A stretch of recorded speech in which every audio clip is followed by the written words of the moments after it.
Assalamualaikum warahmatullahi wabarakatuh. Perkenalkan, kami dari kelompok 8 akan mempresentasikan tentang panduan audit intern.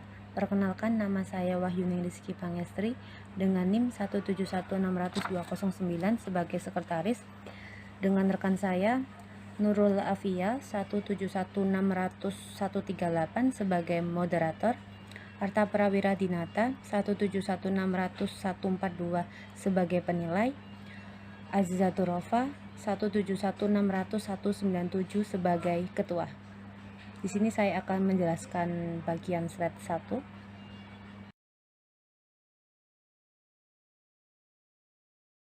Di sini saya akan menjelaskan panduan audit intern dibagi menjadi 10. Yang pertama, kebijakan audit. Yang kedua, perencanaan audit secara umum. Yang ketiga, data informasi untuk perencanaan audit berbasis risiko. Yang keempat, mengatasi kekurangan tenaga. Yang kelima, membentuk tim audit dan menyusun jadwal audit. Yang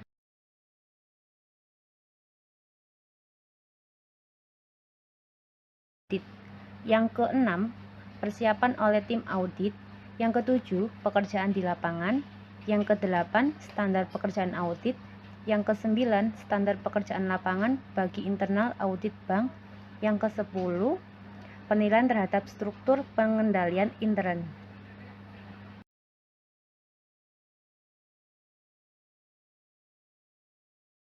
Tentang kebijakan audit dapat dibuat tahunan dan disesuaikan dengan kondisi yang dihadapi pada tahun yang bersangkutan.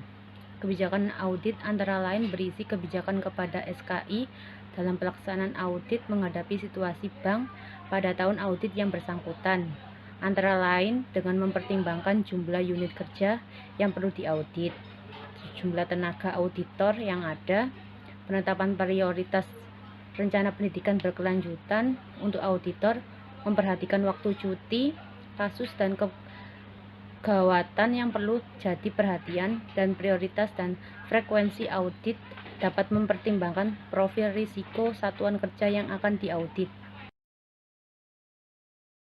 Akan menjelaskan tentang perencanaan audit secara umum.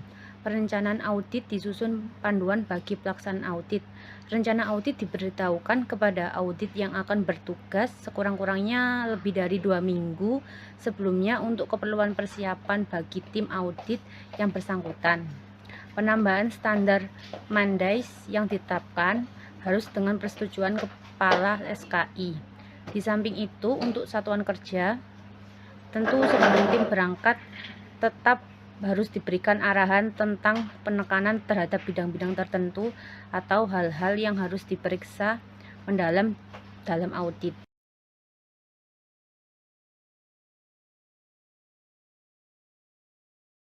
Saya akan menjelaskan data atau informasi untuk perencanaan audit berbasis risiko. Rencana audit harus disusun berdasarkan hal-hal sebagai berikut. Yang pertama, kebijakan audit yang disetujui Dekom dan Komite Audit. Yang kedua, kebijakan audit yang ditetapkan oleh Direktur Utama Bank. Yang ketiga, jumlah tenaga auditor yang bersedia. Yang keempat, jumlah satuan kerja atau cabang atau kantor pusat. Yang kelima, data audit tahun sebelumnya. Yang keenam, data rencana cuti dan rencana pendidikan auditor.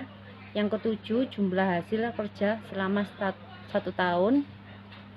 8, audit rating cabang-cabang.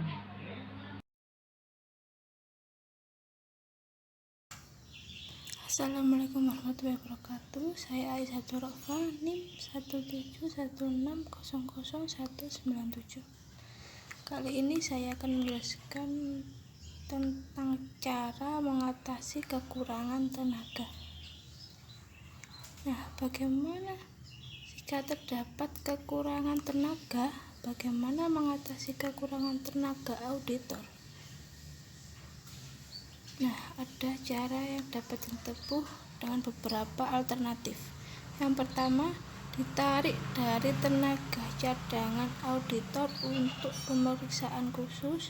Yang kedua, memperpanjang frekuensi audit untuk cabang yang berisiko below average dan above average, apalagi cabang-cabang yang tergolong high risk. Yang ketiga, gunakan outsourcing internal audit company di luar negeri. Hal ini sudah lazim dan terdapat dalam petunjuk BIS. Yang keempat, rekrutmen tenaga auditor baru atau butuh waktu.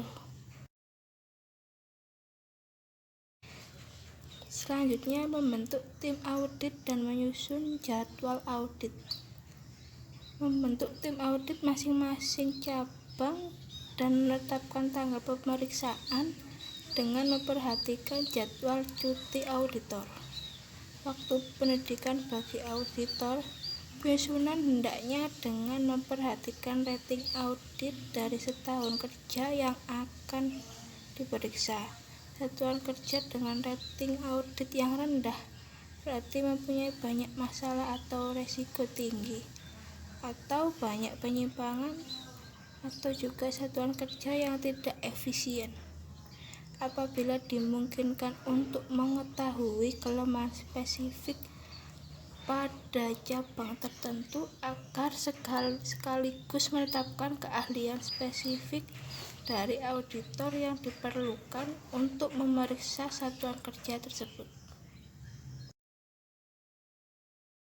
Assalamualaikum warahmatullahi wabarakatuh. Nama saya Nurul Afia. Saya akan melanjutkan presentasi dari teman saya. Di sini saya akan menjelaskan mengenai persiapan oleh tim audit.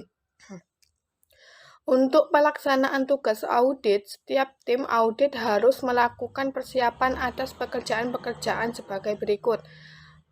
Membuat perencanaan audit yang sesuai untuk satuan kerja yang akan diaudit meliputi 1. Menentukan tujuan audit serta cakupan pemeriksaan. 2.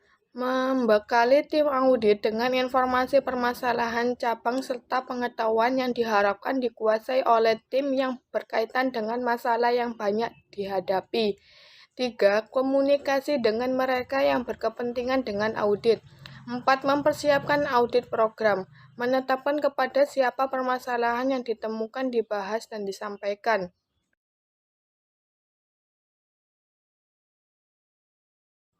Pekerjaan di lapangan, pelaksanaan audit diberitahukan kepada auditor secara tertulis dengan materi sebagai berikut. 1. Meningkatkan audit akan tugas dan wewenang dari SKAI dengan menunjuk audit quarter dan meminta audit agar memberikan bantuan sepenuhnya kepada tim audit.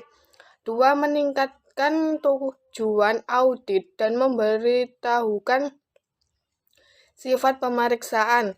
3. Perkiraan lamanya pemeriksaan. 4.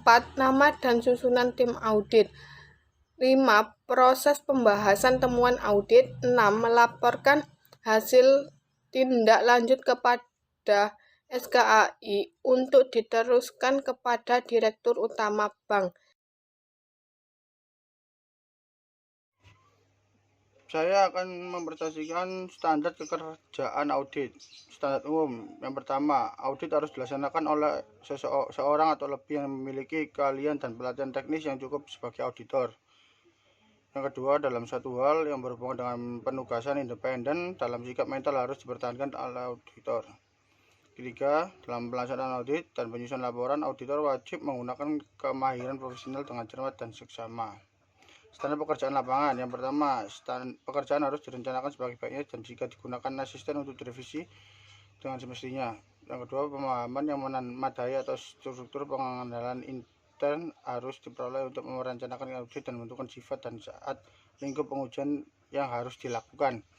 Yang ketiga, bukti audit kompeten yang cukup harus diperoleh melalui inspeksi, pengamatan, pengajuan pertanyaan, dan konfirmasi berbagai pasar yang memadai untuk menyatakan pendapat atas laporan-laporan keuangan yang audit.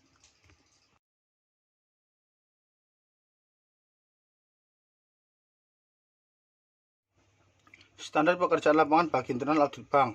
Mengenai standar pekerjaan lapangan perlu dijelaskan lebih rinci atas hal-hal berikut. 1. Penilaian terhadap struktur pengendalian intern. 2. Pengujian terhadap transaksi. Yang ketiga, pengujian terhadap saldo. Yang keempat, dokumentasi temuan audit, working papers sebagai audit. Yang kelima, penyusunan laporan audit. Yang keenam, monitoring terhadap tindak lanjut.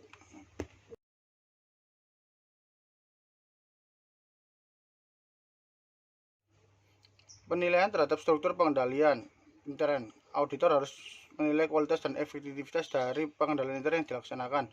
Untuk melakukan hal ini, auditor dapat mengujinya dengan membandingkan secara garis besar pelaksanaan pengendalian intern yang dilakukan oleh satuan kerja dengan prinsip-prinsip intern kontrol sebagaimana direkomendasikan oleh BIS dan SEBI nomor 5/21 DRPNP tanggal 29 September 2003.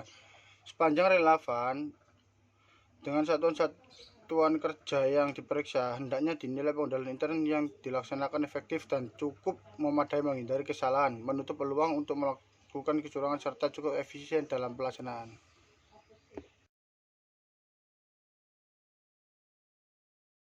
Sekian dari presentasi kami, kurang lebihnya kami mohon maaf. Wassalamualaikum warahmatullahi wabarakatuh.